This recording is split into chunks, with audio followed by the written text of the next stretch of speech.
हे मल्टीफायरचा अनुभव आहे बघा. मल्टीफायरनं कशी शेती होती ऑर्गॅनिक शेतीचं एकदम एकदम नंबर 1 प्रोडक्ट आहे बघा. हे महिन्याचं सोयाबीन आहे आणि खेळा बाकी आहे. संध्याने मल्टीफायरचं प्रोडक्ट घ्यावं माझी अशी नम्र विनंती आहे.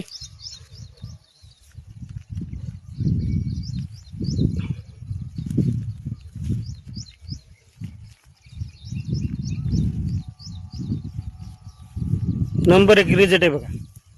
बघून घ्या. बघून घ्यायला काही पैसे लागत नाहीत काय नाही.